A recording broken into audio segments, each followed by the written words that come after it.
नमस्कार, माझे नाव राधाकिशन नरहरी यादव, राहणार वर्धापूर, तालुका अंबाजोगाई, जिल्हा बीड। मी एक अल्पभूधारक शेतकरी आहे। तर यापूर्वी मी 1 वर्षापूर्वी वाल्मी येथे शेतीमध्ये दुष्काळी परिस्थितीवर मात करून जास्तीत जास्त उत्पादन कसं घ्यायचं याविषयी प्रशिक्षण घेण्यासाठी आलो होतो आणि त्याचा मला बऱ्याच प्रमाणात फायदा झाला। आणि परत मी यावर्षी पण कमी पावसामध्ये कमी पाण्यामध्ये जास्तीत जास्त उत्पादन कशा पद्धतीने घेता येईल याच्या अधिक माहितीसाठी यावेळेस पण मी इथं हजर झालेलो आहे। तर मी 8-9 वर्षापासून सेंद्रिय पद्धतीनं शेती करतो। त्या ठिकाणी कुठल्याही प्रकारचा रासायनिक वापर न करता, कुठलेच कीटकनाशक न वापरता लागणाऱ्या निविष्ठा हा घरीच तयार करून खतं आणि लागणारी कीटकनाशकं ही पण झाडपाल्यापासून तयार करून त्याचा वापर करतो।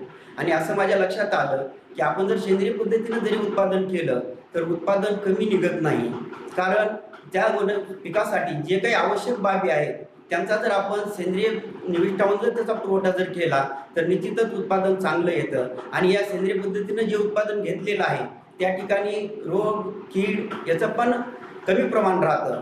तर बऱ्याच दिवसापासून हे करत असतो आणि वाल्मीमध्ये आल्यामुळं जास्तीत जास्त आम्हाला कमीत कमी पाण्यामध्ये उत्पादन कसं घेता येईल याचं तंत्रज्ञान मिळाल्यामुळं गेल्या वर्षी प्रशिक्षण घेतल्याचा फायदा झाला आणि त्याच्यापासून मी यावर्षी पूर्ण माझ्या 2 एकर क्षेत्राला ठिबक सिंचन हे करून घेतलेलं आहे। आणि यानंतर त्याच क्षेत्रावर काही भागात मी एक फळबाग लागवड करणार आहे आणि उर्वरित भागामध्ये भाजीपाला आणि इतर पिकं घेत आहे।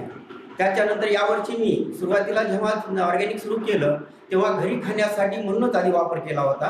तर त्या ठिकाणी माझ्या 30 आर क्षेत्रामध्ये म्हणजे पाऊण एकरमध्ये जवळपास आपल्याला लागणाऱ्या दैनंदिनीमध्ये 10 व्हरायट्या ह्या तयार केल्या आणि आपल्या घरी जे लागणाऱ्या वस्तू आहेत ते पूर्ण मी तिथेच निर्मिती केलेली आहे।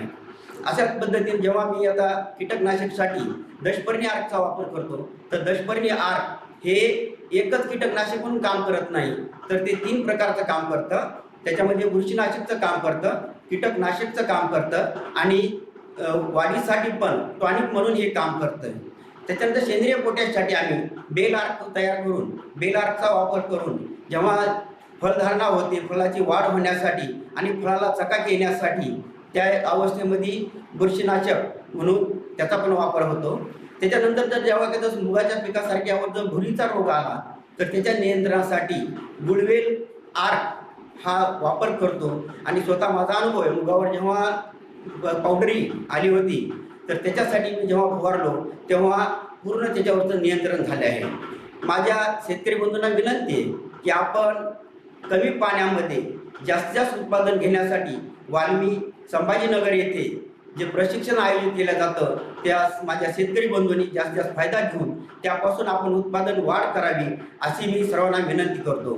या वाल्मीचं जे हे यूट्यूब चॅनल आहे या चॅनलला आपण सबस्क्राईब करून त्यांना लाईक करावं आणि आपल्याला सर्वांना जास्तीत जास्त त्यापासून फायदा होईल यासाठी मी एवढी माहिती देऊन संपवतो। धन्यवाद।